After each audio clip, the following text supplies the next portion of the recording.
विठ्ठल विठ्ठल जय हरी विठ्ठल। आज सहकार करेंमध्ये आपल्या सर्वांचं मनपूर्वक स्वागत। सहकारामधले सगळ्यात मोठा पार्ट म्हणजे हाऊसिंग सोसायटी, जो मुंबई, पुणे आणि अशा मेट्रो सिटीमध्ये सतत विषय होत असलेला सगळ्यात मोठा विषय म्हणजे तोच हाऊसिंग सोसायटी। तर हाऊसिंग सोसायटीला आपण हात घालतोच आहोत, काही एपिसोड होत आहेत आणि त्यामुळे आज ब्रॉडकास्ट करणारच आहोत आणि त्यासाठी आज आपण इथं आलेलो आहोत। आजचा विषय असेल तो म्हणजे सोसायटीची वारी। तर तुम्हाला ऐकायला विचार वाटला असेल की सोसायटीची वारी म्हणजे काय। आपण रोज धकाधकीचे जीवन जगत असतो, मुंबई पुण्यासारख्या शहरामध्ये राहतो, त्याच्यामध्ये आपण रोज एखाद्या सोसायटीमध्ये राहतो, एका जिन्याने उतरतो, कधी लिफ्टने उतरतो, बऱ्याचशा प्रश्नांना आपण विचार करतो, सोसायटी कुठे चुकते, आपण कुठे चुकतो ह्याकडे कुठेतरी लक्ष नाही। तर आपण त्याची कुठली दिशा आहे आणि दशा आता काय असेल, तर आपण त्याच्यात आपण एक मार्म विषय करणार आहोत की काय आहे हाऊसिंग सोसायटीचा एखादा विषय, जो आपण आज विषय घेणार आहोत। आज आपल्याला एक लाभलेले एक मोठं व्यक्ती आहेत, ते म्हणजे अरुण गोविंद देशमुख। अरुण गोविंद देशमुख हे गेली 34 वर्ष या क्षेत्रात काम करतायत, ऍडव्होकेट आहेत। त्यामुळे आज एक खेळीमेळीच्या वातावरण, एक ऍडव्होकेट आपल्यासोबत कसा वागणार आहे आता तुम्हाला समजेल, तो कुठल्या विषयावर हात घालणार आहे तुम्हाला समजेलच। सरांचा मोठा अनुभव आहे, तो म्हणजे संपूर्ण ऑल ओव्हर मुंबईमध्ये बऱ्याचशा विषयांवर काम करतात, त्यात सामाजिक क्षेत्राचा त्यांचा मोठा अनुभव आहे।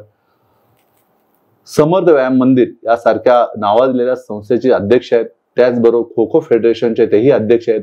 अशा बऱ्याचशा संस्थांमध्ये ते काम करत असतात, चांगले उद्योजक आहेत आणि अशा पद्धतीने काम करता करता 42 सोसायट्यांपेक्षा जास्त सोसायट्यांना ते ऍक्च्युअल सल्लागार आणि पूर्ण ऍडवायझरी म्हणून काम करतात आणि त्यांना कसे सल्ले द्यायचे ते त्यांच्या अँगलने देत असतात।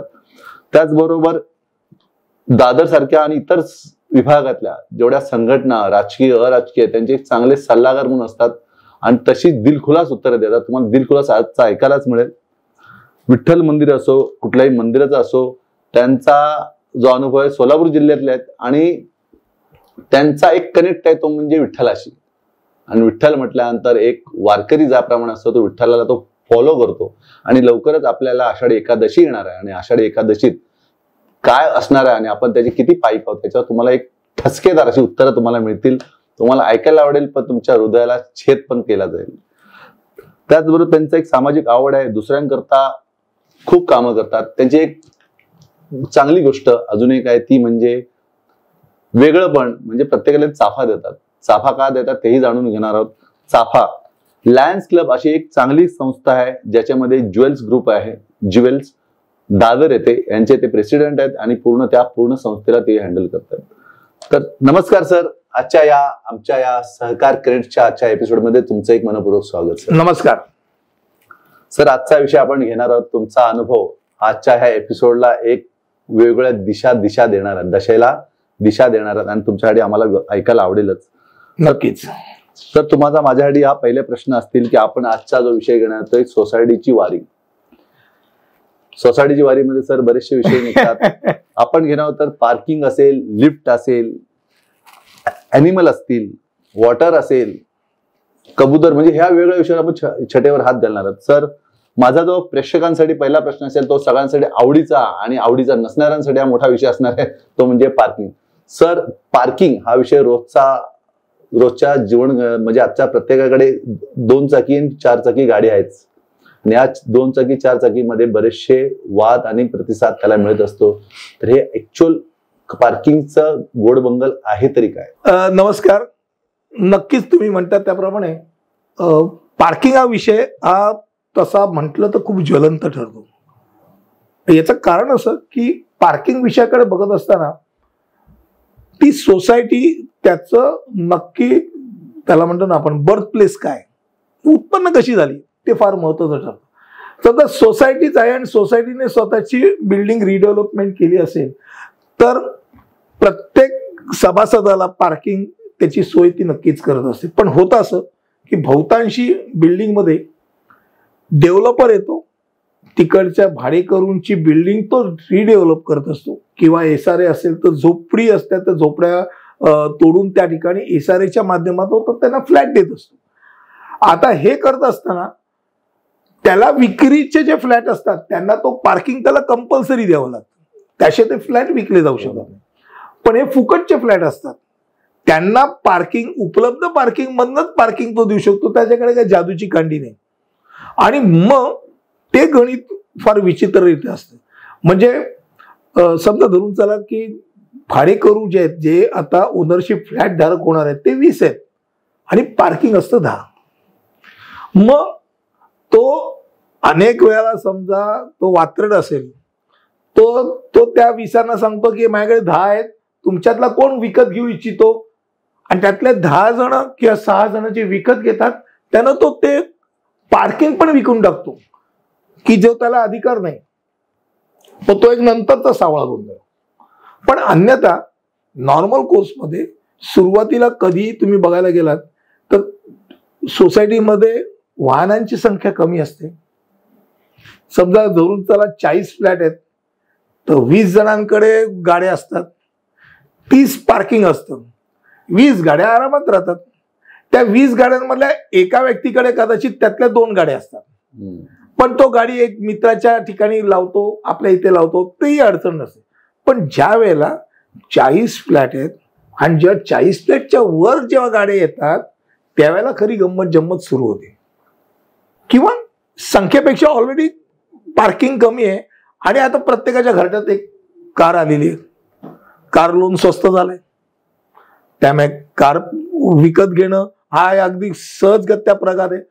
मग अशा वेळेला कार पार्किंग हा एक विषय असा असतो की दुखरी नस असते, आणि ती दुखरी नस प्रत्येक वेळेला त्या जी मॅनेजिंग कमिटी असते त्या मॅनेजिंग कमिटीला ती प्रचंड छळते. म्हणजे एजीएम असो, सतत कोणते पत्र लिहितं, माझ्या ठिकाणी त्यांनी गाडी पार्क केली, माझ्या गाडीला, म्हणजे तुम्हाला तो खोटं वाटेल की कार पार्किंग मध्ये लोकांच्या घरापेक्षा जास्त कार पार्किंग मध्ये व्हिडिओ कॅमेरे लावा.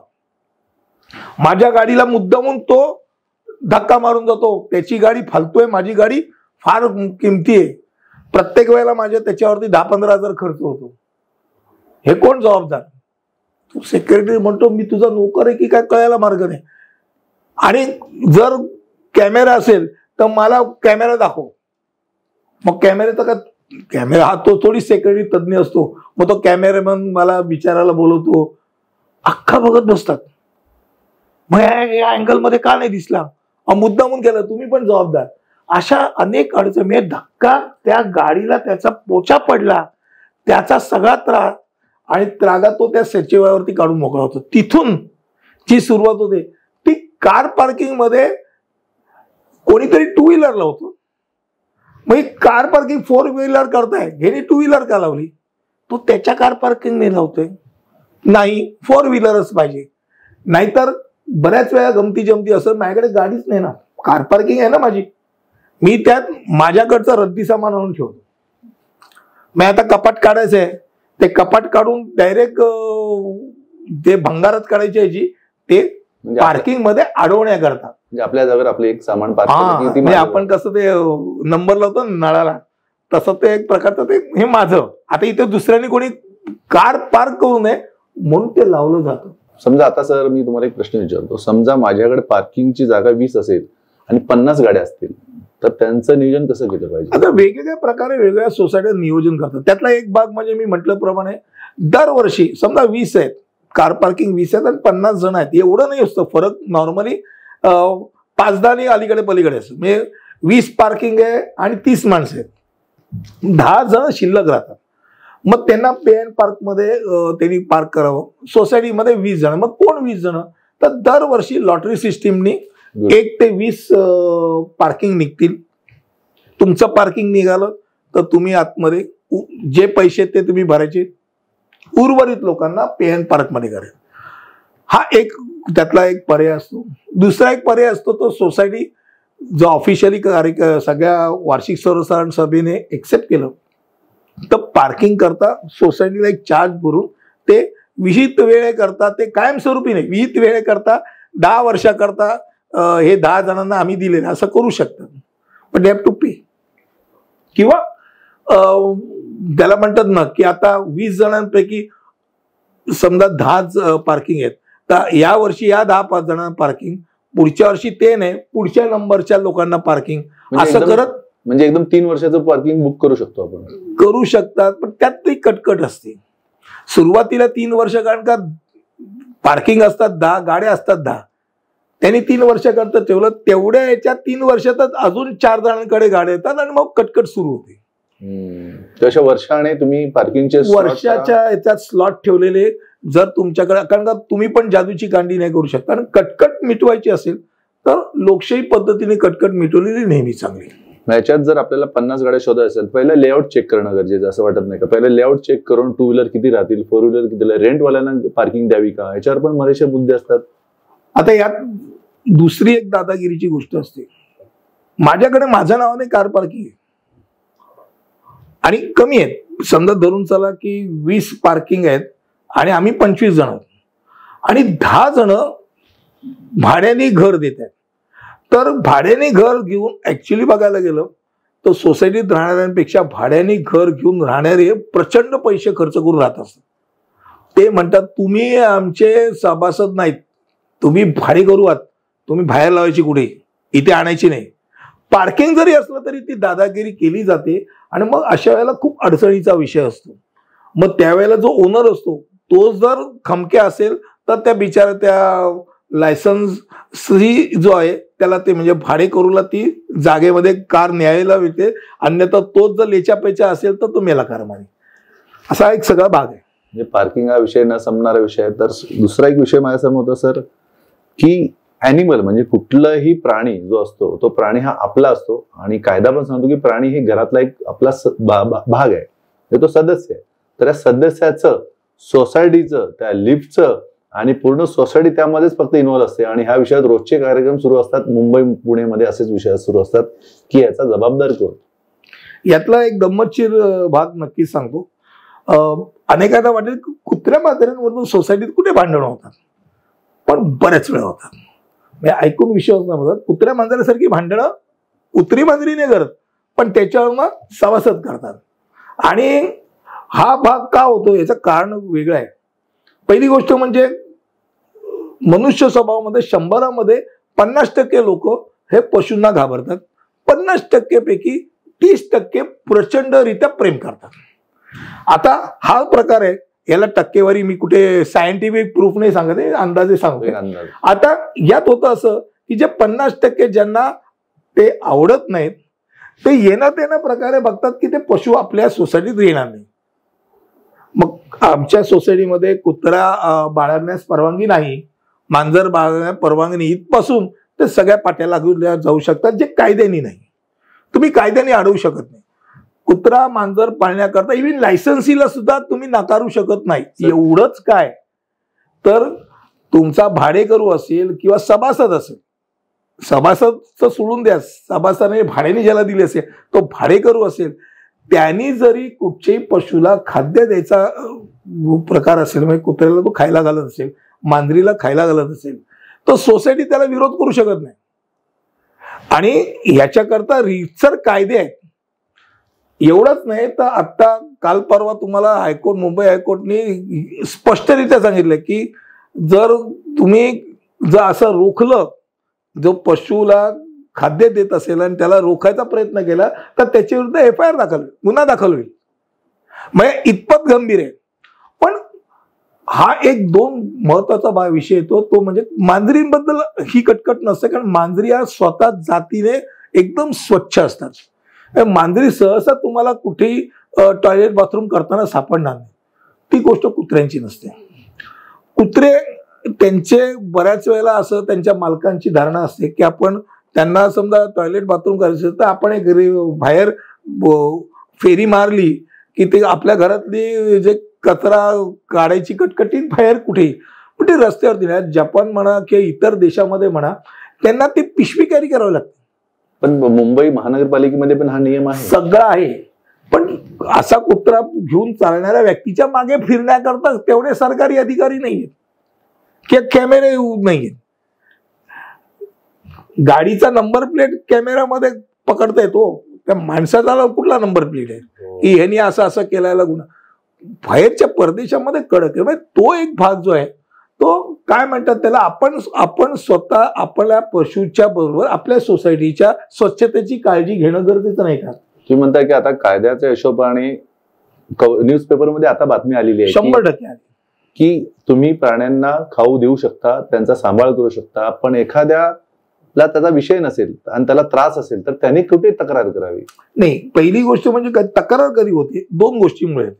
एक तर असं कुठेही तर समजा त्यांनी टॉयलेट केली असेल किंवा त्याच्याच गाडीवरती त्यांनी जाऊन बाथरूम केली की तो बोंबलतो, माझी गाडी एवढी स्वच्छतेने खराब केली, हा एकदा. तर तो कुत्र्याचा मालक जो आहे तो ते अवॉइड करू शकतो. बऱ्याच वेळा काय होतं, कुत्र्याचा मालक जर त्याला असंच मोकळा सोडत असेल, माझा कुत्रा माझ्याकडे नंतर येतो पण तो पुढे तो फिरतो तेव्हा काय करतो ते तू पुढे बघायला, तर कंट्रोलमध्ये पाहिजे. एक भाग. बऱ्याच वेळा रात्री जोर जोरात कुत्रे कसं होतं की शेवटी ते श्वान आहे, ते श्वान सेक्युरिटी करताच खऱ्या अर्थाने आहे. जर तुमच्या सोसायटीत कोणी परकी व्यक्ती आला की त्याला संशय आला, त्याच्या समोरच्या माणसाच्या डोळ्यामध्ये त्याला भीती दिसली की तो ओरडणार.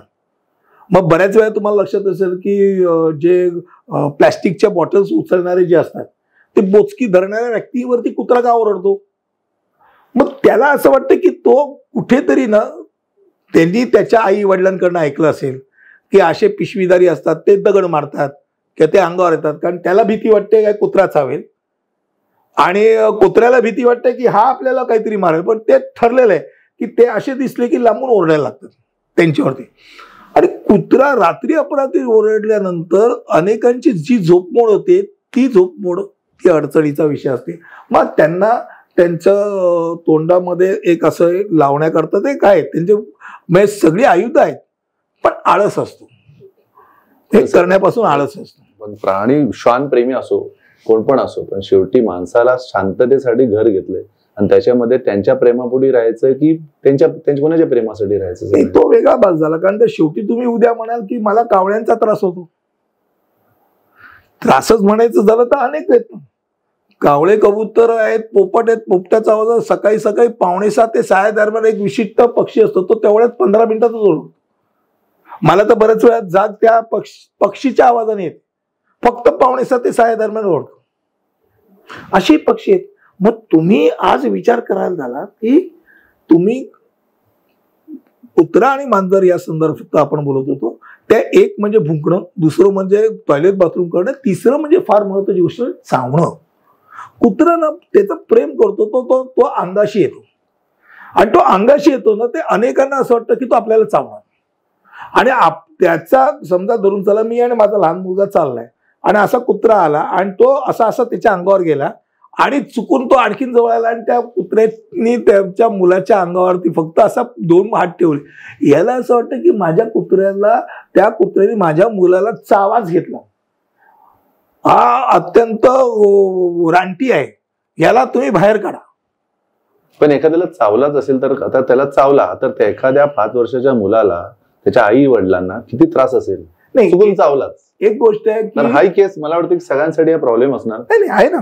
मी पहिली गोष्ट आहे की जे कुत्रे जे आहेत, जे काय म्हणतात त्याला माणसाळलेले, म्हणजे ज्यांना आपण पाळीव प्राणी म्हणतो की जे घरात ठेवतात, त्यांना रितसर इंजेक्शन दिली जातात.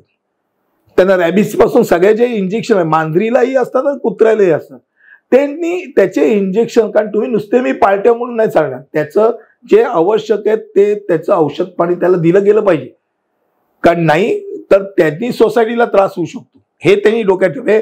मी याचा माझ्याकडे मी पशुपालन करतोय, त्याच्या हक्काकरता बोंबलत असेल तर माझ्यावरती ती जबाबदारी आहे की माझ्यामुळे सोसायटीतला कोणालाही त्रास होणार नाही. तर त्याने इंजेक्शन दिले की नाही कसं कळणार? नाही, इंजेक्शन रिसर असतं, सर्टिफिकेट असतं. मी म्हटलं मी इंजेक्शन घेतलं म्हणतोय ना असं नाही, त्याचं सर्टिफिकेट देतात डॉक्टर, सर्टिफिकेट असतं, लागतं. कधी कधी BMCचे राऊंड मारून दाखवतात की ह्याचं तुम्ही काय काय दिले दाखवा, तर ते तुम्हाला दाखवावं लागतं. पण जर त्यांनी सोसायटी ते दिलं सर्टिफिकेट तर आपल्याला हिशोब कळेल की बाबा किती वेळा केलंय आणि की नाही केलं. नाही ते जो श्वानप्रेमी असतो सहसा त्या प्राण्याचं तेवढीच काळजी घेतो. म्हणजे आपल्याला जेवढी काळजी असते ना आपल्या लहान मुलीची, त्याच्यापेक्षा जास्त खाद्य आणि त्याच्यापेक्षा जास्त खर्च त्या कुत्र्या मांजरावरती करत असतात. हे मी अगदी जवळनं पाहिले. त्यामुळे तो त्याचं घेत असतो. आता तरी त्यांनी कुत्र्याने चावला समजा तर त्याचं जे काय आवश्यक आहे तेवढं एकच इंजेक्शन लागतं. अनोळखी कुत्र्याचं पूर्वी एकेकाळी ऐकायचो आपण की 14 इंजेक्शन घ्यावी लागायची, असं काही नाही. पण ते नॉर्मली आता सहसित जे इंजेक्शन घेतलेले असतं ना, एक इंजेक्शननी पण पूर्ण होतं. म्हणजे ते काय, आता तुम्हाला लोखंड लागलं, तुम्हाला सकाळी आता इथे लाकूड लागलं, तर लोखंड लागलं असतं तर मला काय घ्यावं लागलं असतं, इंजेक्शन घ्यावंच लागलं असतं ना, की जेणेकरून अँटीसेप्टिक मला घ्यावंच लागलं असतं. मग त्याच्यापासून बोंबल्याची आवश्यकता नाही, की आवश्यक आहे तेवढं घ्यावं, बाकी विसरावं. पशूंच्या बरोबर दुसऱ्या गोष्टीचा मात्र सोसायटीमध्ये जी गोष्ट गंभीर आहे ती तुम्हाला अधिक चांगली सांगतो. कुत्र्या मांजराचा किंबहुना सोसायटीला जेवढा त्रास होत नाही तेवढा एक अत्यंत आकर्षक असा प्राणी आहे, त्याचा मात्र सोसायटीमध्ये बऱ्याच वेळा सर्वात जास्त कटकट होती, ती म्हणजे कबुतरांची. कबूतर हा असा दिसायला एकदम सुंदर गोंडस प्राणी आहे, पण कबुतरांची संख्या फार वेगाने वाढते. कबुतरांची अशी अवस्था असते की बंद जी खोली असते, बंद जो फ्लॅट असतो त्यामध्ये कुठून तरी ते शिरतात, छोटूसं भोकमेळ शिरतात आणि त्याला बाहेर पडता येत नाही आणि तो मरतो आतमध्ये. आणि मेलेलं कबूतर तुम्हाला बहुतांशी वेळा बंद घरामध्ये मेलेलं कबूतर 1 किंवा 2 सापडतात, प्रचंड वास मारत असतो आणि तो एक त्रास असतो. कबुतरांच्या शित्त्याचा आणि त्यांचे जे पंख आहेत त्या पिसांचा, त्यातनं अनेक रोग पसरवतात. तर त्याला तुम्ही काहीच नाही करू शकत. त्याकरता नियम आहे की तुम्ही कुठेही दाणे फेकू शकत नाहीत. मी बाबा मला पक्षी आवडतात म्हणून मी सोसायटीत असे माझ्या गॅलरीच्या बाहेरच्या साईडला मी असे दाणे टाकले, कबूतर खात आहेत, तुम्हाला अडचण काय आहे? अडचण. कारण त्याकरता विशिष्ट आणि विहित जागा ठेवलेली असते. कबूतर आपण म्हणतो कबूतरखाना, आता दादरला सुप्रसिद्ध आहे कबूतरखाना. तुम्ही आजूबाजूच्या बिल्डिंग मध्ये विचारा, अत्यंत ते त्याबद्दलचं वाईट मत प्रदर्शित करतील. जेवढे रहिवासी आहेत त्यांना हा वाईट मत प्रचंड. कारण का कबूतर येऊ नये म्हणून ज्या जाळ्यापासूनची आणि एवढं सगळं करून सुद्धा कबूतर येतं आणि येतं आणि बिंडोक सगळं जात नाही. ते एक फार अवघड जागी दुखणं असतं. मग त्याला जाण्याकरताची कटकट खूप असते. कारण तुम्ही जाळी, मग ती जाळी कशी काढणार? तर कबूतर गोलगोल फिरत राहतं तिथे आणि आपल्याला ते बघवत नाही की गोल फिरताय बाहेर जाण्याकरता, तो आत आल्याला बाहेर जात आहे. ही कबुतराविषयी फक्त अडचणीचा. बाकी सगळे पक्षी आहेत ते कम्पॅरेटिव्हली काय म्हणतात त्याला, मनुष्याकरता तेवढे त्रासदायक नाही. म्हणजे कबुतराचा तुम्ही आता जे बोललात, प्रेक्षकांना तुम्ही सांगताय कबुतरामुळे बरेचसे आजार होतात, त्यामधला टीबी सारखा प्रकार त्यामध्ये 100%.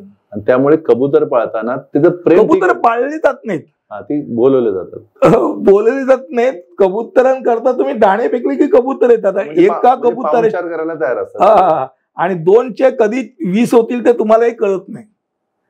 ही अडचणीची कथा आहे. म्हणजे कबूतर न पाळणं योग्य आहे, कारण इतरांना त्याचा त्रास. दाणे टाकायचे असेल, मला आवड आहे, मला पक्ष्यांना काही खाद्य द्यायचं तर त्याकरता आपल्या एरियामध्ये कुठे विशिष्ट ठिकाणी टाकलं जातं, जिथे जैनांचं देऊळ असेल तिथेच नॉर्मल ते कबूतरखाना ठेवतात, त्या ठिकाणी तिथे ठेवा, तुमचा वाटा द्या.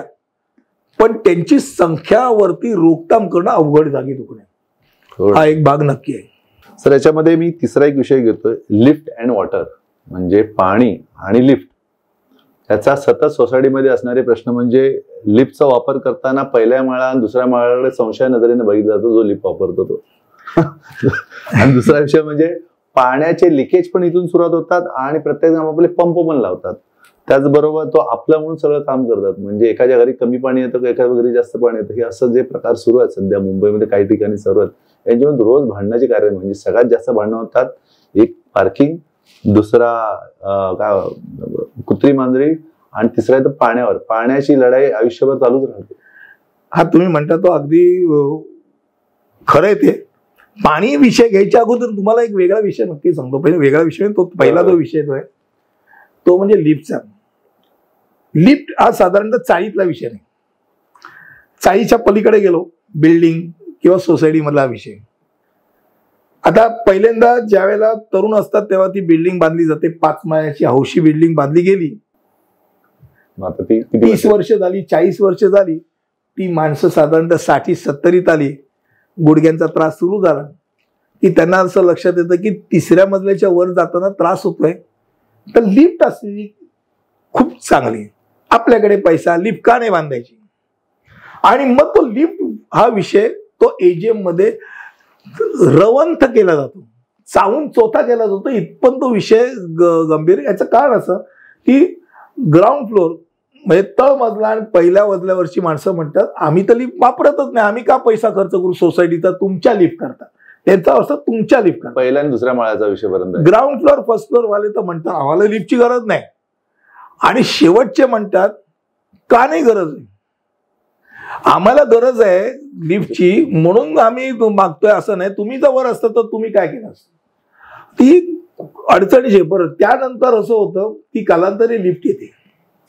लिफ्ट आल्यानंतर लिफ्टचा मेंटेनन्स आणि लिफ्टमनचा खर्च ग्राउंड फ्लोअरवाला म्हणतो मी तर लिफ्टमध्येच शिरलो नाही आणि लिफ्टमनचा पगार माझ्यातनं का द्यावा. तसंच लिफ्टमध्ये अनावश्यकता वरखाली करतात, तर आवाज होत राहतो आणि प्रत्येक वर खालीच्या प्रवासामुळे इलेक्ट्रिसिटीचा खर्च, मेंटेनन्सचा खर्च वाढतो. यात सर्वात कळीचा मुद्दा ठरतो तो म्हणजे कोणी समजा चुकून रेसिडेन्शियलमध्ये कमर्शियलचा वापर सुरू केला, फार ट्युशनचा क्लास सुरू केला, म्हणजे नॉर्मली हा विषय असतो. या बऱ्याचशा सोसायटीमध्ये एसआरए असो कुठे पण असो, सगळे प्रेक्षक ऐकत असतील की बरेच जण रेंटवर देतात, ते म्हणजे आपल्या कोचिंग क्लासेससाठी. कोचिंग क्लासेसमध्ये बरीचशी भांडणं पण होतात आणि सतत सुरू असलेला प्रकार आहे. तर पण काय असतं की बालवाडी असेल, कोचिंग क्लास फार मोठा झाला विषय. 10वीतले 9वीतले विद्यार्थी तसे फार कमी त्रासाचे असतात, पण बऱ्याच वेळेला अगदी लहान मुलं असतात आणि लहान मुलं असली की त्यांना आई वडील सोडायला येतात हौशीने. ती लहान मुलं 1ली, 2री, 3री पर्यंतची मुलं, त्यांचे शिक्षण, त्यांची आई वडील येतात आणि मग 20 जणांकरता 40 जण येतात, 25 जण येतात जातात. त्याचा त्या लिफ्टचा वापर, ते समजा चुकून 5व्या आणि 7व्या मजल्यावरती समजा ते ट्युशनचा क्लास असेल, तर ती सगळी मुलं शांतपणे तर कधीच जाणार नाही. ते लहान मुलांना तुम्ही आपण बोलू शकत नाही गप्प जा, मग ते आरडाओरडा करणार, त्यांना एकमेकांना कुठलीही बटणं पण मित्र दिसले की हात करणार, कुठेही मध्ये लिफ्ट अडवणार, बंद करणार. आणि ह्या सगळ्या गोंधळामध्ये सर्वात वाईट प्रकार असतो तो म्हणजे असे जे लिफ्टने जाणारे असतात त्यांचे पालक हे असं समजतात की मी माझ्या मुलाच्या करता ट्युशनला पैसे भरलेत म्हणजे मी विकतच घेतलाय. मग तो तिथल्या भाडेकरूला ऍक्च्युली जो तिथला सभासद असतो त्याच्याशीच अरेरावीने उत्तर आहे, फुल झाली लिफ्ट नका येऊ.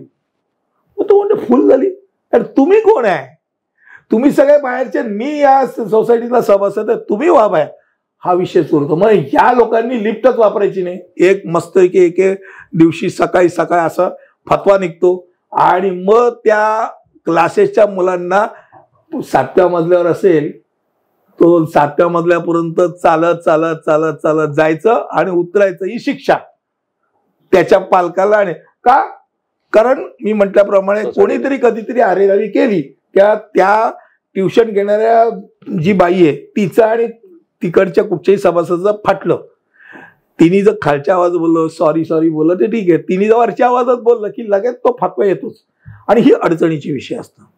त्यात ज्यावेळेला ती 6वीच्या वरची मुलं आणि मुली ज्या क्लासेस असतात त्यावेळेला एक आणखीन अडचणीचा विषय असतो तो म्हणजे बिल्डिंग मध्ये असलेली मुलं, त्यांनी आमच्या मुलीची कळ काढली.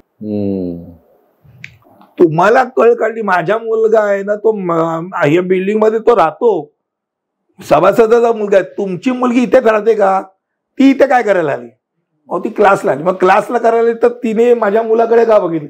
या असले काहीतरी एवढे विनोदशीर आणि असे प्रश्न येतात की क्लास चालवणाऱ्याला पण ही खूप अडचणीचा विषय असतो.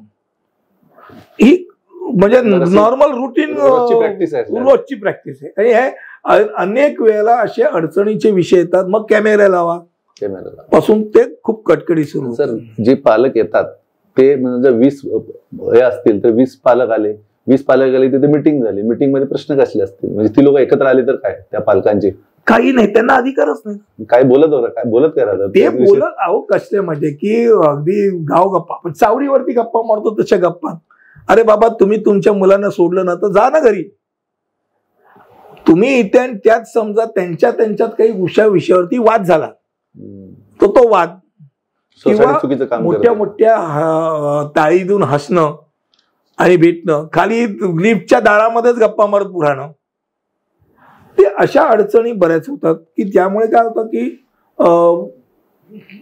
हतबल असते, सोसायटी पण हतबल होते. एक्स्ट्रा चार्ज देऊन शिक्षणाचा विषय आला त्यामुळे कदाचित सोसायटी त्यांना सहकार्य करते, पण पालकांनी ती काळजी घेणं गरजेचं असतं की तिथे कुठल्या मीटिंग करायच्या. कसं असतं, मग त्या ट्युशन घेणाऱ्या जी बाई आहे किंवा जो व्यक्ती आहे त्याला कळलं पाहिजे की जेणेकरून सोसायटीला त्रास न होता कसं केलं जाईल. त्यांनी त्यांची एक प्रकारची मीटिंग घेऊन त्यांना समजवलं पाहिजे, भाऊ हे माझ्या मालकीचं नाही आणि हे रेसिडेन्शियल आहे, आपण इथे ती सोय होते तुम्हाला, तर ती सोयची तुम्हाला स्वतःला गैरसोय करून घ्यायची असेल तर बोंबलत बसा, मग वरती चालत यावं लागेल. एक नक्की, पण ते समजवणं आहे बा. आता भाड्याचा विषय आहे ना, त्यात अजून एक विषय, मी लिफ्टचा विषय म्हणाला म्हणून लिफ्टला लागूनचा विषय, तो म्हणजे अनेक वेळेला हे मी म्हटलं ट्युशन क्लास, अनेक वेळेला असं असतं की ज्या सोसायटी आहे त्या सोसायटी मधल्या सभासदांना रेसिडेन्शियल मध्ये कमर्शियल वापर करायला सीए, वकील, डॉक्टर या तिघांना परवानगी आहे. आता डॉक्टर जर त्वचेचा असेल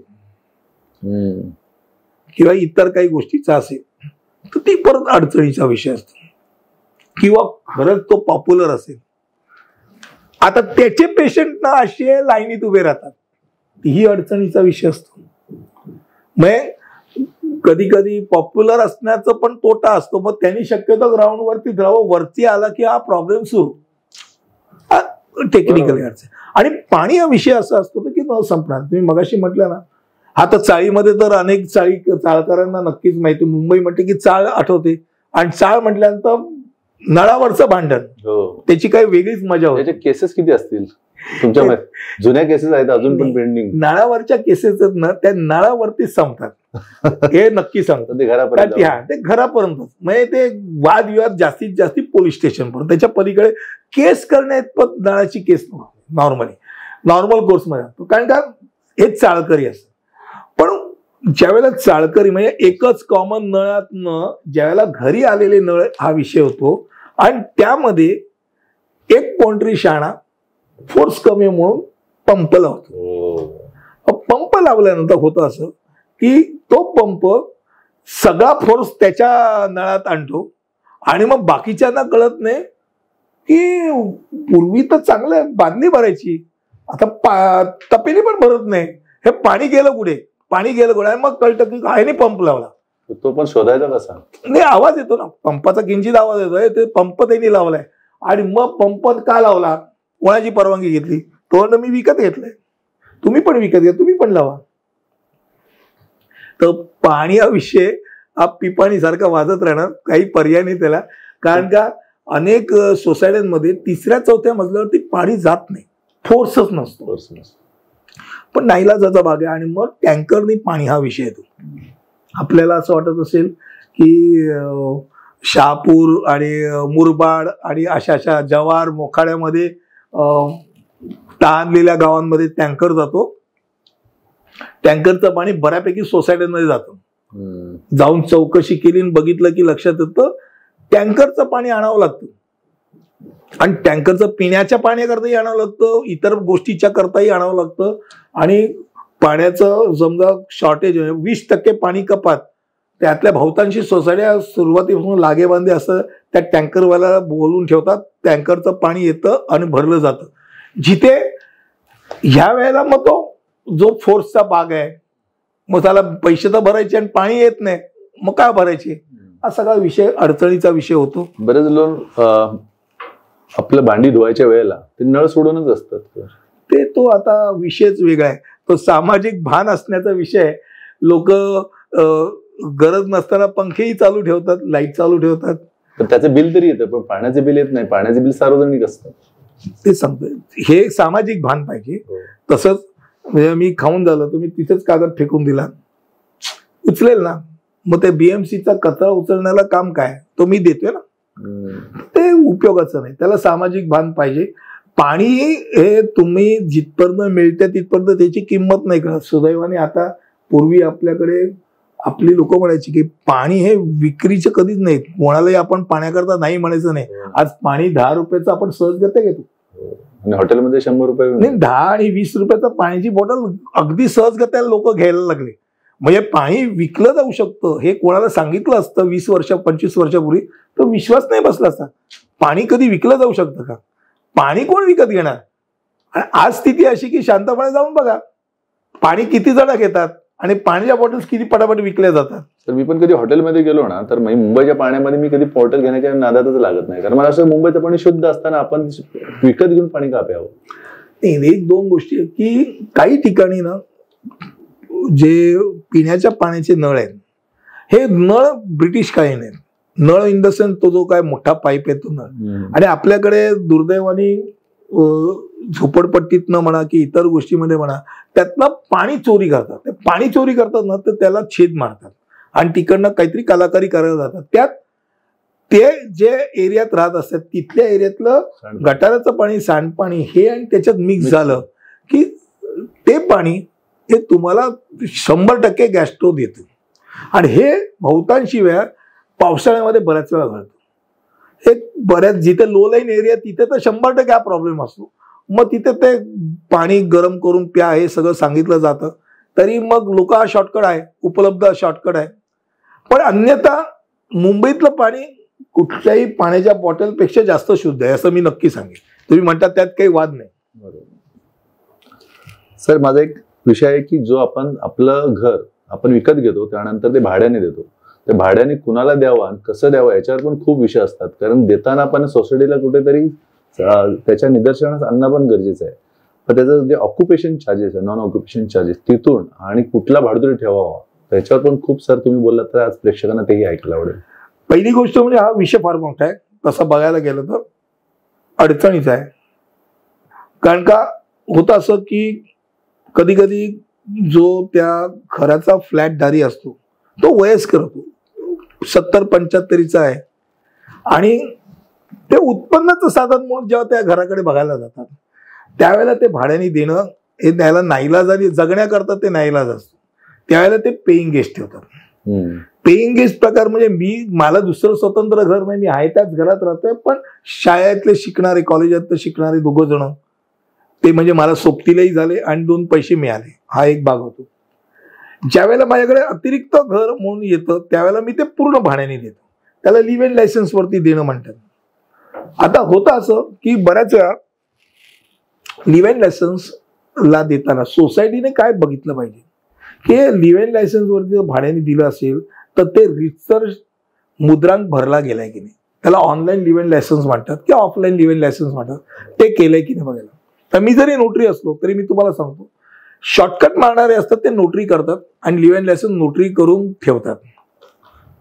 अडचणीचा खेळ असा असतो की ज्या वेळेला काही अघटित घडतं, मी भाड्याने खोली दिली आणि त्या खोलीत राहणाऱ्या व्यक्ती मी दुर्दैवाने आत्महत्या केली, आता त्याला पण पोर आहेत, त्याच्या पोरीने, आणि अशा घटना घडली म्हणून सांगतो की 90%च्या 88% मिळाले म्हणून रात्री 3 वाजता गच्चीवर जाऊन उडी मारली.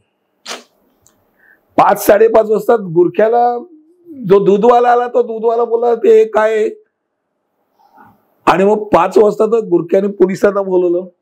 पोलिसांनी बोलवलं ही कोण, कारण 10वीच्या रिझल्टच्या अगोदर 1-1.5 वर्ष तू पूर्ण अभ्यासातच असती, बंद खोलीत, बाईला काय जास्त कोणी बघितलीच नाही, त्या मुलीला ते अभ्यासात रम. आणि 7-7:30 पर्यंत पोलीस लगेच तिकडे थोडीच ठेवणार, ते लगेच उचलून ते घेऊन गेले. मग चौकशी, मग त्या मुलीला कळलं, त्या घरच्यांना कळलं, मुलीच्या आई वडिलांना, धावत तिथे जाऊन मग ते म्हणजे तुम्ही कोण, नाही मी भाडे करू, तुमच्याकडे काही आहे का, तुम्ही भाडे करू म्हणतात ते काय का, ते आणतात ते लिव्ह इन लायसन्स वरती नोटरीचं की ज्याच्यावर मुद्रांक चोरी आहे. मुद्रांक समजा 3-3.5 असेल आणि तुम्ही 100 रुपयाचा मुद्रांक लावून जर करत असाल तर ते मुद्रांक चोरी ती एक्सेप्टच केलं जात नाही. आणि मग तो पूर्ण फटका त्या सोसायटीला आणि त्या मालकाला दोघांनाही पडतो. मालकाला म्हणजे तो ज्यांनी भाड्याने दिले त्याला हे अवॉइड करायला. सर आता आलोच आहे तर एक तुम्हाला एक विषय मागाशी बोलता बोलता राहिला तो म्हणजे सर तुमचा इतक्या वर्षात 34 वर्षाचा जो वकिलीचा प्रवास आहे त्याच्यामध्ये तुम्ही नोटरीचं एवढं मोठं काम करता आणि मी कोल्हापूर म्हणजे पूर्ण दादरमध्ये एक मोठं नावाजलेलं तुमचं नाव आहे. आणि दुसरं म्हणजे थोडक्यात मला सांगायला की रोज तुम्ही ना भेटलेल्या 100 लोकांना तरी चाफा देतात. रोज इतक्या लोकांना भेटता तुम्ही. चाफा देण्याचा काय प्रकार आहे आणि तुमच्या आजच्या वकिलीमध्ये नोटरीचा प्रकार जरा मला सांगायला जाता जसं तुम्ही आता या आपल्या पॉडकास्टमध्ये सांगत होता. पहिली म्हणजे नोटरी हा विषय जो आहे तो तुम्हाला ऑथेंटिकेट करणं, कुठच्याही दस्तऐवजाला ऑथेंटिकेट करण्याचा अधिकार नोटरीला दिलेला असतो. नोटरी जगमान्य आहे. त्यामुळे समजा बाहेरच्या देशामध्ये फ्रान्समधलं व्यक्तीला तुमच्याकडचं सर्टिफिकेट पाहिजे असेल तर त्याच्यावरती कुठचीही मुद्रा त्याला तो म्हणतो तो मान्य करतो तो बघतो नोटरी आहे की नोटरी आहे की तो नोटराईज करून आणा. आणि नोटराईज तो नोटरी ऑथॉराईज आहे की नाही त्याकरता अपॉस्टॉल करलं जातं. म्हणजे फॉरेन मिनिस्ट्रीकडनं ते स्टॅम्प मारले जातात. म्हणजे ते डॉक्युमेंट खरं आहे की नाही बघायची जबाबदारी नोटरीची. नोटरी ऑन रेकॉर्ड आहे की नाही बघायची तेवढंच काम मिनिस्ट्री करते. मग हे ऑथॉरिटी त्यामुळे ती एक ऑथॉरिटी येते त्यांची जबाबदारी वाढते. ते जबाबदार म्हणून ज्या वेळेला डॉक्युमेंट करतात त्यावेळेला माझ्यासारखा व्यक्ती हा विचार करतो की ज्या ठिकाणी आणि हे मी कोरोनाच्या अगोदरपासून करतोय कोरोना नंतरचं नाही की जे वयस्कर आहेत ज्यांना काहीच संधी नाही मला इच्छापत्र करायचं आणि इच्छापत्र मला घरपोच येऊन करणार आहे का तर अशा व्यक्तींकरता माझ्यासारखा व्यक्ती खूप उपयोगी पडतो. खूप मोठं काम करतो. घरी जाणार त्यांच्याकडनं माहिती घेणार ती तयार करणार त्याला परत दाखवणार. तो जर व्हॉट्सअपवरती असेल तर व्हॉट्सअपवरती दाखवणार नाही तर घरी जाऊन त्याच्याशी चर्चा करणार आणि अंतिम केल्यानंतर डॉक्टरचं सर्टिफिकेट नसेल तर डॉक्टर पण घेऊन जाणार त्याचा सर्टिफिकेट घेणार आणि इच्छापत्र त्याचं परिपूर्ण करून त्याच्या हातात देणार. ही एक प्रकारची समाजसेवा आहे. सर एक सामाजिक जाणीव तुम्हाला एवढ्या वर्षापासून आहे म्हणजे प्रत्येक गोष्टीकडे तुमचं एवढं लक्ष आहे. सामाजिक जाणीव म्हणजे एवढं काय काय म्हणजे असं दुआ एक भाग म्हटलं ना की सामाजिक पहिल्यापासून सामाजिक कार्य असल्या कारणाने आणि मग अशी म्हटल्याप्रमाणे फुलाचा विषय तर नक्कीच सांगेन की देण्याची प्रवृत्ती ही त्या चाफ्याच्या फुलामध्ये ज्याच्यावरती मी गिव्हर्स गेन देण्याची प्रवृत्ती पॉवर ऑफ गिव्हिंग. आपण नेहमी कोणाकडे समोरच्या व्यक्तीकडे बघत असताना त्याच्याकडनं काय मिळेल याचा विचार करतो. कुठचे व्यावसायिक असेल जसं आपण म्हणतो दाताच्या डॉक्टरने समजा गलिच्छ दाताचा पेशंट आला त्याने केलं ते काय आई वडिलांनी काय शिकवलं नाही दात घासायला तो हे ऐकण्याकरता आलो का तर एकदम नालायक डॉक्टर आहे तुम्ही परत जात नाही. आणि त्यामुळे वा वा वा वा वा तो मोजतो 1 2 3 4 5 18 दात आहेत 18 वेळा येणार बाबा हा माणूस. पण ते बोलताना त्याच्याशी गप्पा मारताना तो त्यांनी त्याला नॉर्मलाइज करणं आपलंसं करणं व्यवसाय करणं हा एक भाग आहे. पण त्याचा कुठचा दात कसा वाचवायचा हे त्यांनी बघायला पाहिजे. सगळेच दात काढून माझा जास्तीत जास्त धंदा करेल त्याला देण्याची प्रवृत्ती नाही म्हणून देताना पण त्याला 2 रुपयाच्या ठिकाणी मी 10 रुपयाची गोष्ट कशी देईन तो विचार. चाफा कसा असतो माहितीये चाफा वाळल्यानंतर सुद्धा 2 महिने त्याचा सुगंध देत असतो. त्याच्यात ती देण्याची प्रवृत्ती तो मरणोत्तर काम करतो असं झालं. मरणोत्तर त्याच्यात 2 महिने 3 महिने पर्समध्ये टाका विसरून जा चाफ्याचा सुगंध येत राहतो. तुम्ही सेंटचा सुगंध जातो गुलाबाचा सुगंध कुठे सुगंध हा प्रकार गुलाबाला तर त्या दिवशीच गायब झालेला असतो. चाफ्याचा सुगंध राहतो हा अनुभव घेण्यात आहे. आणि ही प्रवृत्ती आपल्यात यावी याकरता किंवा इतरांमध्ये यावी म्हणून तो चाफा देतो. मला वाटतं मग पण अनुकरण करावं 100%. सर्वांनी असं अनुकरण केलं की देण्याची भावना जर असेल तर म्हणजे गाडीमध्ये पण जर चाफा ठेवला तर तो असा म्हणून बऱ्याच वेळा तुम्ही रस्त्याच्या इथे तुम्ही गाडीच्या इथे जो गणपती असतो त्याकरता चाफ्याचे ते हार घेऊन येतात आणि चाफा त्याचं कारण ते की चाफ्याचा वास तुम्ही विसरून जा. महिना 1.5 महिना तुम्हाला काही सेंटची बॉटल मारायची गरज नाही तो वास देत राहणार सुगंध देत राहणार. हा एक भाग आहे. पूर्वी आपल्याकडे कापूर आपण टाकायचो घरात किंवा ऑफिसमध्ये कापूर टाकलं कापराने सुद्धा एक सुगंध एक वेगळा वास येतो आणि त्यांनी आपण निगेटिव्हिटी जाते हा वेगळा भाग झाला. पण अनेक जीवजंतू येत नाही हा दुसरा भाग झाला. तो फायद्याचा भाग आहे. तर सामाजिक भान असणं हे फार आवश्यक आहे आणि व्यावसायिक व्यक्तीने जर सामाजिक भान असलं तर त्याच्यासारखी दुसरी गोष्ट नाही. साधारण माझी आज या विषयांवरती न जाता मी एक वेगळा विषय नक्कीच सांगतो की 50च्या पुढच्या प्रत्येक व्यक्तीने देण्याच्या प्रवृत्तीत यावं. Good good sir. कारण 70च्या माणसांनी पण जर हात असा केला तर देणार कोण? सगळेच असे आहेत, देणार कोण? फक्त देवच देणार का? पण देवाचे तुम्ही कधी होणार?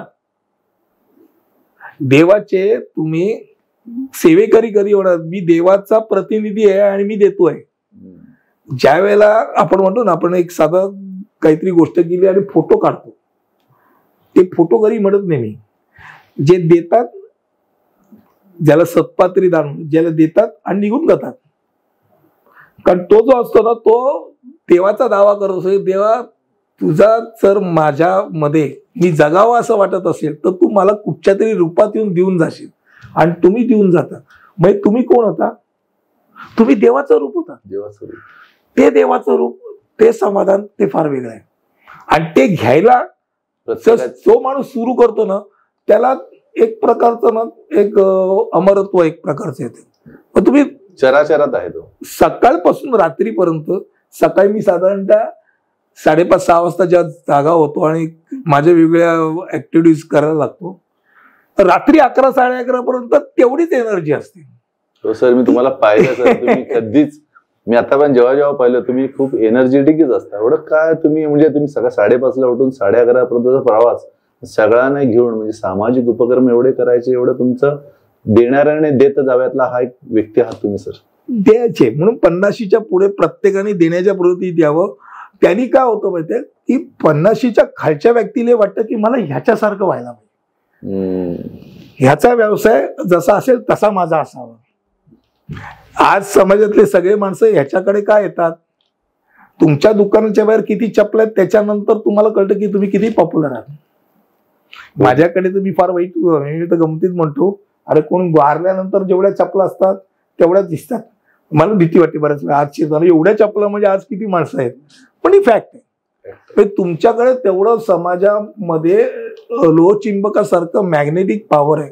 कारण लोक येतात. तुमच्या दादाच्या जेव्हा ऑफिसला येतो ना सर, बरेचसे चपल तिथं असतात आणि आम्ही म्हटलं की आम्हाला तुम्ही कधी भेटणार. म्हटलं ठीक आहे सर, नाही भेटू दे, पण सर तुमचं दातृत्व म्हणतात ते तुमच्यात आहे आणि तुम्ही खूप छान काम करत सर. वकील आणि तो हसणारा, तो तुम्हाला मदत करणारा, तो तुम्हाला मार्गदर्शन करणारा आणि हडतूड न करणार, हे कॅरेक्टर असलं तर तुमच्याकडे का येणार लोक? कारण वकिलाकरता जाताना लोक आधी भीत असतात की नको रे बाबा, काय तिरसट बघू. मी स्वतः बघितले अनेक सिनियरशी बोलताना, अनेक खूप चांगले बोलणारे आहेत आणि आमच्याकडे तिरसट बोलणारे आहेत. मग तिरसट बोलणारे ते असं बोलतात की बाबा का आलो, झक मारले नावले ते. पण आहेत माणसं आहेत तसे. मी वकिलाचं उदाहरण देतो तसं डॉक्टरांची उदाहरण देत. रात्री मलाही कौतुक होतं, काही डॉक्टर 1.5-1.5, 2-2 पर्यंत असतात आणि माणसं असतात, सेवा करत असतो. तुम्ही सेवा करण्याच्या भावनेने या, लोक येणार तुम्हाला. कुठेही करा काम, लोक येणार. म्हणजे तो गिव्हर्स गेनचा प्रकार जो 150%. Mouth publicity is the best publicity. तुमची इच्छा पाहिजे सेवा करायची. प्रोफेशनल म्हणजे व्यावसायिक, तो व्यावसायिक हा त्याच्या व्यवसायाशी प्रामाणिक राहून समाजाला उपयोगी असलेलं काय देता येईल त्यांनी त्याचा विचार करावा. समाज आपोआप येतो तुमच्याकडे. सर तुम्ही पुस्तक लिहिलीत, मला माहिती पडली, तर पुस्तकाबद्दल सांगा. तुम्ही क्रीडावर पण आहात आणि बऱ्याचशा गोष्टींवर पण तुम्ही पुस्तकं लिहिताय, त्याबद्दल थोडक्यात. अगदी थोडक्यात सांगेन, कारण तो म्हटलं तर तो अख्खा पूर्ण विषय होऊ शकतो. 35च्या आसपास पुस्तकं लिहिलीत आणि मलाच कळलं नाही कधी मी एवढी पुस्तकं लिहिली. कारण मला स्वतःला विश्वास कधी बसत नाही, मागे वळून मला एवढी पुस्तकं लिहिली, बरं वाटतं म्हटलं. पण कसं आहे की त्याच्या मागे कुठेतरी सामाजिक कार्यामध्ये केल्याने मला काय मिळतं हा विषय. मी समर्थ एमडीला 2-2, 3-3 तास शिकवायचो. रिटर्न मध्ये काय असं जर मी विचारलं स्वतःला तर मी नक्की सांगू शकतो आज मी लेखक झालो त्याचं कारण ते होतं. एक धनादा फडके म्हणून मनोरमा प्रकाशनची जे मालक आहेत त्यांची मुलगी माझ्याकडे खो खो शिकायची. मी सगळ्यांकडे जायचो होतो, तिच्याकडे गेलो होतो. एक दिवशी जाता जाता तिने असे 2-3 वेळा गेलो होतो, मी एकदाच गेलो असं नाही. एकदा तिचे वडील होते बाजूच्या खोलीमध्ये, ती म्हणे बाबांना ओळखीला मी घेऊन जाते, आणि मी तिच्यावर गेलो, सगळी पुस्तकं सगळी बघितली. म्हटलं तुम्ही प्रकाशक आहात का? तर ते हो, मी पण लिहितो. आणि तेव्हा योगासनावरती 2 लेख हो फक्त. त्यांनी म्हटलं मला बघू, मी विसरून गेलो, ते माझ्या मागे लागले. मग मी लेख दाखवल्यानंतर पुस्तक लिहूया ना आपण याच्यावरती सर. मी म्हटलं सर तुम्ही माझी रिस्क का घेता पुस्तक लिहिणं, माझं काही योगासनाचे वर्ग नाहीत, पुस्तक नाही चाललं तर तुमचं नुकसान होईल. ते बोले तुम्ही माझ्या धंद्यात काय येत आहे, तुम्हाला जे जमतं ते तुम्ही करा, आणि मी 100% चालेल. आजही तो विषय योगासनाचा त्याच्या 18वी आवृत्ती मार्केटमध्ये चालू, विश्वास नाही बसणार. अभिनंदन सर, खूप छान. आणि मग ती त्यांची कला होती, ते विषय देत गेले, मी लिहित गेलो. काही विषय असे होते की जे मी त्यांना दिले, ते म्हणाले हे विषय कोणी विकत घेणार नाही, घटस्फोट आणि पोडगी. ते बोलले पुस्तक स्टॉलवरती पुस्तक घेण्याच्या लायकीच नाही, कोण पुस्तक घेऊन घरी जाईल. मी म्हटलं सर नक्की जाणार. आणि त्याची पहिली आवृत्ती 1 वर्षात निघाल्यानंतर त्यांनी मला बोलून आवर्जून सांगितलं, अरुण पहिल्यांदा माझ्या आयुष्यात असं घडलंय की लेखकाने विषय सांगितला, मी म्हटलं चालणार नाही, आणि तो चाललाय. आता यापुढे तू कुठचाही विषय सांग, बिनधास्तपणे मी हो म्हणेन. का? कारण तुलाही तीच एक नस कळलीये की जी नस आमच्या जागी लोकांना काय आवश्यक आहे ते तुला कळलंय. सर तुम्ही एवढे आहात तर एक पुस्तक आमच्यावर, म्हणजे आमच्या ह्या विषयावर पण व्हावं. सहकारामधला हाऊसिंग यावर जर विचार आहे, लाईन ऑफ पाईपलाईन मध्ये आहे. पण असं होतं ना की खरंच तुम्हाला खोटं वाटेल की मी युट्यूबचं चॅनलही चालवतो, रोज एक व्हिडिओ, त्याच्याकरता विषय शोधायचा आणि लोकांपर्यंत न्यायचा आणि तू ऐकायला लावायचा. माझ्या युट्यूबचं चॅनलचं नाव अरुण देशमुख आहे. टाकलं की लक्ष 1400 व्हिडिओ आहेत. तेही मी मागे वळून बघितलं की गंमत वाटत. मला वाटलेलं हार्डली 10-15 व्हिडिओ होते, त्या पलीकडे मला उत्साह टिकणं आपण फार महत्वाचं, सातत्य. आणि ते सातत्य होच एक व्हिडिओ हा असा जवळजवळ गेले 3-3.5 वर्षाचा प्रवास फार मलाही आश्चर्यजनक आहे. आणि मग असं जे होतं पुस्तक जे लिहिलं जातं एक एक करत, तर माझ्याकडे समोर आज 8 विषय आहेत. ठरतो तो माणूस कधी मी न्याय देऊ शकेन का, तर न्याय देता येतं. आणि मला स्वतःला वाचनाची खूप आवड आहे. सर्वात वाईट गोष्ट, मी पेपर सकाळचा ताजा पेपर बऱ्याच वेळा ताज्या मनाने रात्री 11:30 वाचतो, भले 15 मिनिटं का होईना. अख्ख्या दिवसात वाचायला मिळत नाही. पेपर वाचन पण खूप बाजूला डावीकडे हाताला पेपर असतो, वाचायला मिळत नाही. सर खूप. सर लायन्स बद्दल पण थोडं काय सांगा ना सर. लायन्स, मी लायन्स क्लब ऑफ दादर ज्वेल्सचा बघायला गेलं तर एक प्रमोटर आपण म्हणतो तसाच प्रकार आहे. आज 70 ते 100 या दरम्यानचा आकडा आहे. आणि सामाजिक भावनेने प्रचंडरित्या काय करता येईल तो विषय, जसं तुम्ही माणुसकीची भिंत, वॉल ऑफ ह्युमॅनिटी फक्त विषय सांगितला, आमच्यातला एक सदस्य दीपक पात्री सांगितलं की आपण करूया का, लगेच हो. का कसं नाही आलं तर 100% हो. आणि यांनी काय होतं माहितीये की लोकांमध्ये उत्साह वाढतो, एकमेकांमध्ये बिझनेस प्रमोशन आहे, आणि खूप चांगल्या तऱ्हेने लायन्सची ऍक्टिव्हिटी करतोय. आवड आहे. त्यामुळे आपण तुमचं सामाजिक बघितलं तर सामाजिक मोठं नाव आहे तुमचं, तर बाकीची पण कामं करता. आपण आज हाऊसिंगचा विषय घेतलाच आहे सर. हाऊसिंगच्या बऱ्याचशा आपण छटा घेतल्यात. आपण आता एका एंडिंगला आपण जाणारच आहोत, तर काही 1-2 विषय राहिलेले आहेत. आपण ते करून सगळ्यांचा एक सार्थक विचार करू आणि पूर्ण एक रिव्ह्यू घेऊ. सर ट्रान्सफर केस मेंटेनन्स भरत नाहीत, ह्या विषयावर थोडंसं आपल्याला बोलायचं राहिलंय. तर सर पेईंग गेस्ट आणि 63 व्यक्ती जी RTI आपल्या बिल्डिंगमध्येच असतात, आणि खूप प्रश्न विचारणारे पण लोक असतात. ते खूप प्रश्न विचारणारे म्हणजे कसे शोधायचे ते पण जरा तुमच्या एका स्टाईलमध्ये सांगितलं तर लोक शोधायला लागतील की 63 माणसांना हँडल कसं करायचं. एवढंच एक गोष्ट नक्की आहे की प्रेमळ सल्ला, 20 पेक्षा जास्त जिथे सभासद आहेत अशा प्रत्येक सोसायटीने एक आपला कायदेशीर सल्लागार ठेवा. अडचणीचा विषय तुमच्या बऱ्यापैकी कमी होतो. याचं कारण असं की सेक्रेटरी, ट्रेझरर, अध्यक्ष जे काय असतात, आज हे लष्कराच्या भाकऱ्या, याला कामधंदे नेमून करतात का, आणि बऱ्याच वेळेला जे सचोटीने करतात ना त्यांना सर्वात जास्त शिव्या पडतात, जास्त त्यांच्याकडे बोट दाखवले. आणि ही स्थिती त्यांच्या घरच्यांनी विचारतात की तुम्हाला उद्योगधंदा नाही का, घरी तुम्हाला काम सांगितलं तर ना काम करायचं, सोसायटीत कशाला शिव्या खायला जातात. घरापर्यंत लोक येऊन बडबडून जातात. त्यावेळेला त्या घरातनं होणारा विरोध तो सहन करून तो बिचारा काम करत असतो. मग अशा वेळेला तुला कोणी सांगितलं ते करायला? तुला काय कायद्याचं कळतं का? या प्रश्नाचं उत्तर मी कायदेशीर सल्लागार ठेवला आणि कायदेशीर सल्लागारांनी हे दिलेलं आहे. याच्या आकल्याने मी केलं. मी अडचणी कमी होतात. प्रश्न विचारणारा शोधायची गरज नाही, तो विचारतोच, घरापर्यंत येतो, एजीएम मध्ये येतो, प्रश्न विचारत होतो, हे कोण आहे, हे असं कसं झालं, त्याच्या विरुद्ध तो म्हणजे म्हणतात ना की दुसऱ्याच्या खांद्यावर बंदूक ठेवून गोळी मारणं तसा प्रकार असतो. तो सचिवाला सांगतो तू काय काम करतो, त्यांनी बेकायदेशीर बांधकाम केले, तो बीएमसीतने तक्रार टाका, तो म्हणतो सेक्रेटरीने केलं पाहिजे, सोसायटीने त्याच्या विरुद्ध केलं पाहिजे, हे असं केलं, हे त्यांनी तुम्ही त्याला विरोध केला पाहिजे. तो तुमच्या खांद्यावर बंदूक ठेवून ज्या गोळ्या मारायला लागतो ना, त्या अडचणीचा विषय होतो. कारण तुम्ही केलं की तो परत अजून एक विरोधक निर्माण झाला आणि ह्याचं समाधान कधीच होणार नसतं. त्यामुळे दोन अनावश्यकरित्या विरोधाला विरोध आणि मग माणसाची इच्छा निर्माण होते. कुठच्याही सोसायटीमध्ये बघायला गेलं ना की साधारणतः 60च्या वरचीच माणसं तुम्हाला दिसेल की जे हे हौशीने करतात. मग आता काही रिकाम टेकड आता रिटायर झालोय ना तर वेळ जात नाही, मग सोसायटीमध्ये 2 तास वेळ गेला. पण हे रिटायरमेंटचं काम नाही आहे, हे ऍक्च्युली डेडिकेटेड काम आहे. अनेक वेळेला मी असं बघितलंय की शेअर सर्टिफिकेट ट्रान्सफर होतात, इंडेक्स 2 मध्ये ट्रान्सफरच नाही, इथल्या इथे सोसायटीमध्ये ट्रान्सफर करत जातात. त्या माणसाला एंडला जो व्यक्तीचं नाव आहे त्याला जेव्हा विकायचं असतं ऍक्च्युअल मध्ये किंवा त्याच्यावर लोन काढायचं असतं तेव्हा त्याला कळतं अरे इंडेक्स 2 मध्ये तर नाव माझ्या काकाचं आहे किंवा माझ्या दादा आजोबांचं आहे, परदादाचं आहे आणि माझ्या नावे करून झालंय, इलेक्ट्रिसिटी बिल माझ्या नावे, शेअर सर्टिफिकेट माझ्या नावे, पण इंडेक्स 2 मध्ये माझं नाव नाहीये. मी विकू शकत नाही, मी कर्ज काढू शकत नाही.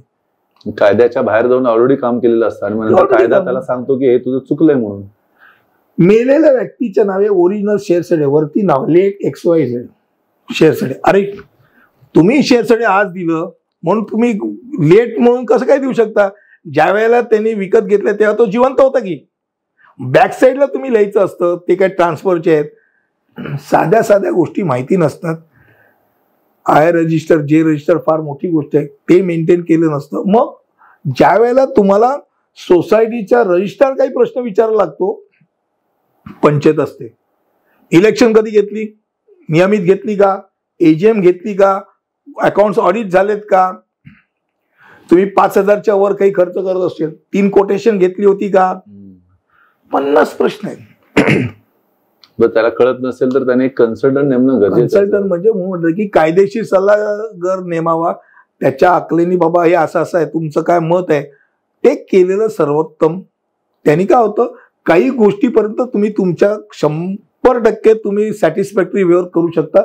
पण जेव्हा निश्चित कायदा होतो, आता मला ताप आला, बारीक ताप आला, मी कणकण आली, मी जाऊन क्रोसिन खाल्ली, सतत ताप येतोय, क्रोसिन चालेल का? तर मला कॉलरा झाला, मलेरिया झाला असेल, टायफॉइड झाला असेल तर मी स्वतःवर प्रयोग करतो. ICU मध्ये जायचंय का? तसं एका लिमिट पर्यंत तुम्हाला कायद्याचं ज्ञान पुढे इथे वकील पाहिजे, म्हणजे त्याकडे भान राखलं पाहिजे. भान म्हणजे सर काय होतं की मेंटेनन्सच्या विषयामुळे हा विषय वाढतो आणि त्यामुळे हा विषय पुढे जात नाही आणि असा जाण्यानं पैसे वाढवल्यामुळे कदाचित कन्सल्टंट किंवा ऍडव्होकेट कायदेतज्ञ ठेवत नसल्यामुळे हा विषय वाढतो. मग अशा प्रकारे खर्चाची बाजू येते. तर मी प्रेक्षकांना काय सांगाल, मी सांगतो की प्रेक्षकांचा विषय आहे की प्रेक्षकांनी याकडे लक्ष द्यावं की एक चांगली व्यक्ती तुम्ही निवडणं गरजेचं आहे, की तुम्ही त्या शोधली पाहिजे की तो आपला कन्सल्ट म्हणून आपला एक आपल्यासाठी काम करेल. आणि तो सोनाराने कान टोचल्यासारखं असतं सर, ते मुरलेलं लोणचं असतं.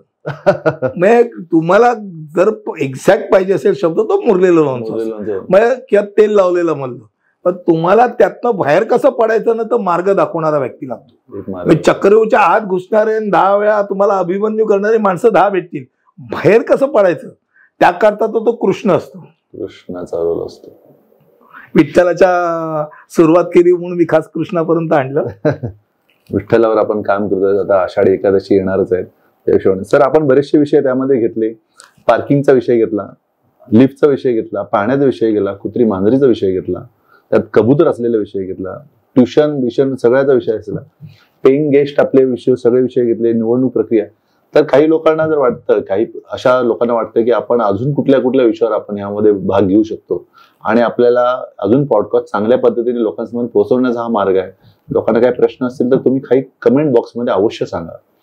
आज आपल्याला सर यात पूर्ण आता एखादा विषय राहिला असेल तर तुमच्या मनामध्ये अजून कुठला प्रश्न असेल तर सांगाल. आणि हा विषय आपण अंतिम ह्याच्यात चाललोय. शेवटची 5 मिनिटांमध्ये आपण अजून काय आपण प्रेक्षकांना सांगू शकतो? मी सोसायटीच असं नाही तर अनेक असे विषय असतात ना की जे विषय ज्याच्यावरती A to Z हा विषय समजा असेल तर A मध्ये आपण आता प्रत्येक विषयावरती फक्त A to B पण नाही केलेला आहे, हे मी नक्की सांगू शकतो. तर तासभर हे चालू शकेल अशातल्या प्रत्येक विषय आहेत आणि ते विषय पण तसे गंभीर आहेत. आता होतं असं की तुमची अँटिक गोष्ट जी आहे ती घेऊन तुम्ही टेलर मेड, मी जाड आहे तुम्ही बारीक आहेत, दुकानात डायरेक्ट रेडीमेड घेणारा व्यक्ती XXL आणि 4XL चा जातच नाही तिकडे, तो भानगडीतच पडत नाही की एकदम स्लिम अँड ब्युटिफुल असेल पोरगी असतील पोरगा, तो जातच नाही. तो म्हणतो माझ्या साईजचा समजा नाहीच आहे शर्ट तर मी कशाला जाऊ. तर टेलर मेड त्याकरता टेलर ठेवलाय ना. मग टेलर तुमची साईज बघून बरोबर तुम्हाला मापात बसवणार, तसं तुमच्या प्रश्नाला बरोबर मापात बसवणार तुम्हाला गरजेचं असतं, तेव्हा तुम्ही त्या व्यक्तीकडे जायलाच पाहिजे. म्हणजे डॉक्टर वेगवेगळे असू शकतात पण डॉक्टर त्या विषयाचा असेल तर तो योग्य आणि वेळेत सल्ला दिला. म्हणजे वेळ आणि ठिकाण खूप महत्वाचं आहे. आणि तुम्हाला कामधंद्याला न लावता तो सल्ला देणं, म्हणजे त्यात मला माझा फायदाच बघत बसलो आणि तुम्हाला सल्ले देत बसलो तर तो अडचणीचा विषय. पण जर मी सोसायटीचा सल्लागार असेल तर सोसायटीचं कसं भलं होईल चा विचार माझ्या मनात पहिल्यांदा पाहिजे. मी माझ्या क्लायंटचा विचार पहिल्यांदा केला पाहिजे तर त्याचा उपयोग आहे. जर मेंटेनन्स दिला जात नसेल सभासदाचा, प्रेमाने तुम्ही सांगाल, रागाने सांगाल, कागद द्याल, त्याला कायदेशीर व्हॅल्यू काही नाही. पण ज्या वेळेला तुम्ही वकिलाची नोटीस पाठवता, तुमच्या कायदेशीर सल्लागार नेमला, त्याच्याकडनं नोटीस पाठवली, दुसऱ्या वेळेला अटॅचमेंट करण्याकरता तुम्ही प्रोसेस सुरू केली, झक मारत तो पैसे भरतो कारण ते त्याच्या गळ्यापर्यंत झालं. पण नाहीतर तुम्ही भीक मागताय का? अरे तुमचा हक्क आहे. मेंटेनन्स लिफ्ट तो वापरतो, सगळ्या गोष्टी वापरतो, पैसे भरत नाही. 50 पैकी लोक भरत नाहीत. साधारणतः 50 तुम्ही ऍव्हरेज ऑन एन ऍव्हरेज बघितलं ना, 50 जणांच्या सोसायटीत 5 जण हे दरवेळेला दुकरी नस म्हणून तुमच्याकडे असतात. 10% बघा, 10%, 100, 10% भाऊ. आणि असं नाही की SRE ची सोसायटी आहे, गरिबांची सोसायटी, त्यामध्ये प्रॉब्लेम. श्रीमंतांच्या ह्याच्यात सुद्धा आहे. माझ्या खिशामध्ये उडवायला पैसे पण मी भरत नाही, दाखवतोच मी नाही भरत. काय करशील? अरे काय करशील म्हणजे सोसायटी चालवायची कशी? आणि मग जे इमानीत पेरे भरतात ते म्हणत झालं आम्ही पण भरतोय. ती भांडणं होतात. हे 5% न भरणारे असतात, त्यांच्याकरता आपण ते जे तेल लावलेले मल्ल आहेत असे ते वकील लागतात. पर्याय. सर आपण 1 तास या विषयावर गेला. सर मी तुम्हाला जेवढं ओळखतो त्यानुसार मला माहिती आहे की लोकांना कन्सल्टंट लागतात, सल्लागार लागतात, पण एक वकील आपल्या आयुष्यात पाहिजे. त्याला फॅमिली डॉक्टर म्हणतो ना, फॅमिली डॉक्टर, फॅमिली लॉयर लागतो. फॅमिली लॉयर लागतात. आणि सोसायटीचा लॉयर हा फॅमिली लॉयर म्हणून आपण जर त्याला घेतला तर मी बऱ्याच लोकांना पाहिलं तर सरांना जर मी त्यांची बाजू घेतोय म्हणजे त्यांना मी पाहिलंय.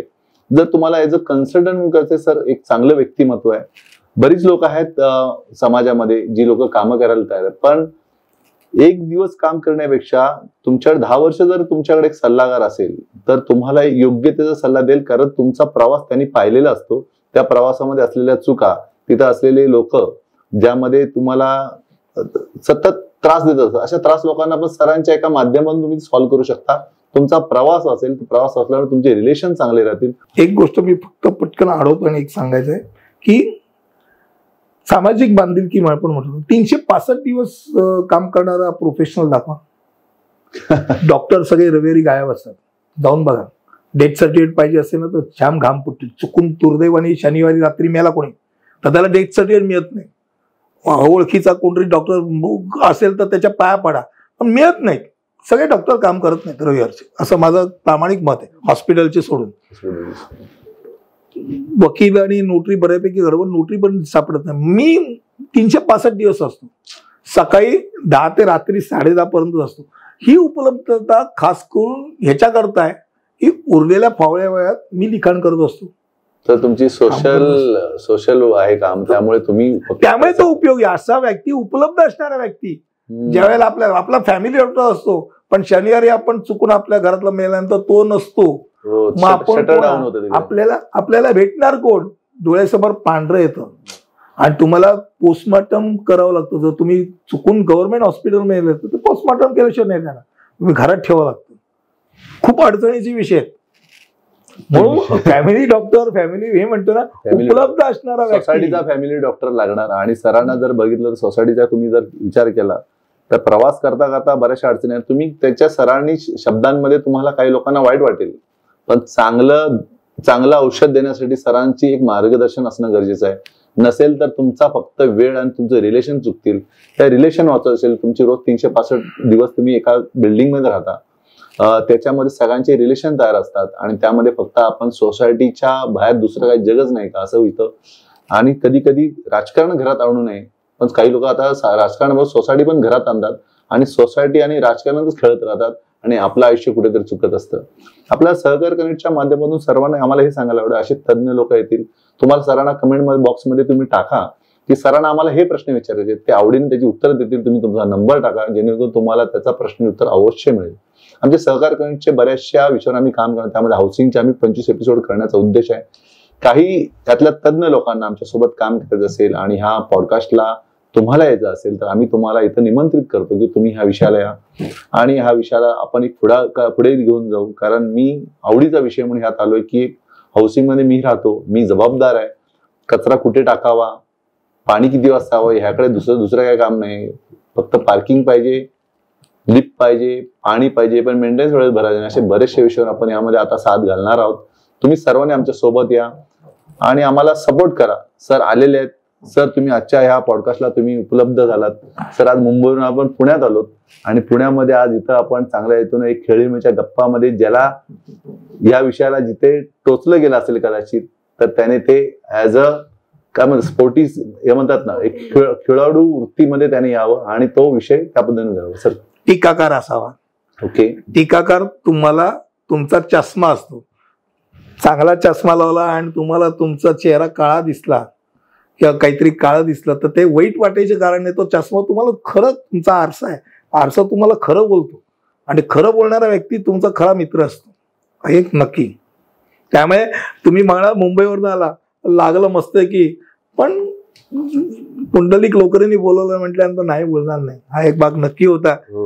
पुंडलिक माझं नाव आई वडिलांनी ठेवलं तर विठ्ठलाचा मी एक वारकरी आहे आणि वारकरीचं मी काम करतोय आणि करतच राहणार असं माझी इच्छा आहे. जोपर्यंत मी जिवंत आहे तोपर्यंत मी ह्या प्रवासामध्ये राहणार आहे आणि सरांसारखे मला मार्गदर्शक जर मिळाले तर हा माझा प्रवास छोटा नसणारा, हा वेगळ्या दिशेने जाणार. महाराष्ट्राला कुठेतरी दिशा देण्याचं आम्ही काम करू.